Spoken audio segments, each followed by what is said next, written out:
Good morning. My name is Allison. And my name is Logan. Please rise for a moment of silence. Please join me in reciting the Pledge of Allegiance. I pledge allegiance to the flag of the United States of America and to the republic for which it stands, one nation, under God, indivisible, with liberty and justice for all. Please be seated. Today is day 3. Any 8th grade student that didn't finish their 8th grade superlatives form, please do so now. They will be finalized on Friday. Today for lunch, the cafeteria will be serving grilled cheese and chicken noodle soup. And now over to sports news and today's National Day. On Family ID, practices are on Tuesday after school in the high school gym from 2:15 to 3:15. If you're interested in being a peer for Unified Sports, please contact Miss Bell at the middle school or Miss Doherty at the high school for information. Today is National Toast Day. And remember, never put a sock in your toaster. Eddie Izzard. And now over to Mr. Hirschon.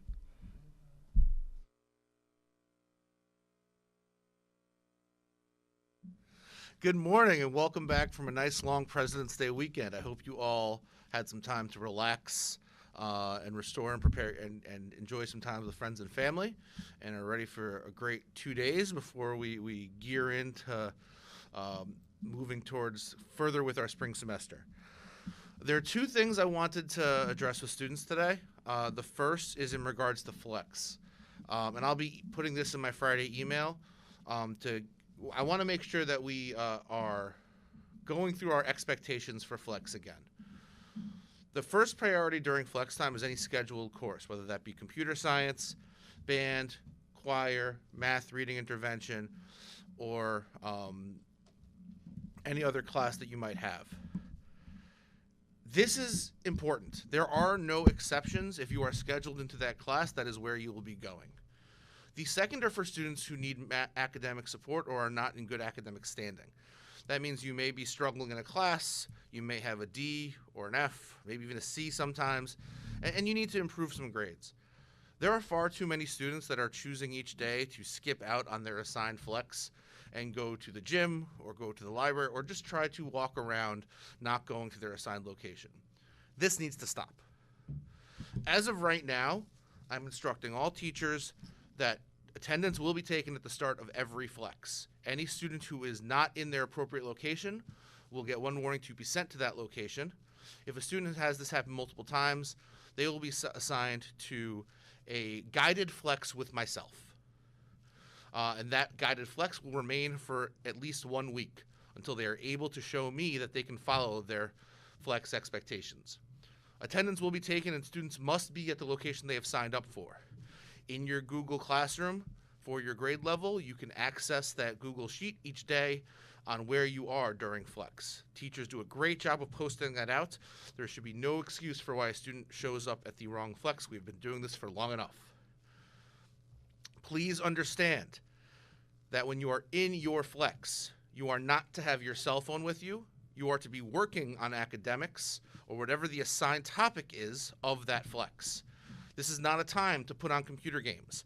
I do not believe there are any Flexes called go on to easymathgames.com. Make sure you are doing your work in your assigned activities. If you are incredibly academically successful and doing well in every class, you may have opportunities for enrichment. Those will only be afforded to those who are in good academic standing. Should you find that you have 2 or more D's or F's, you will be assigned to the guided Flex with me during Flex.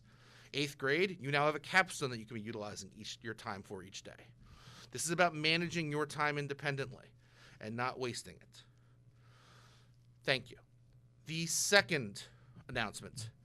The Board of Education voted on a special session this past week that on February 28th, masks will be an optional resource for students to use.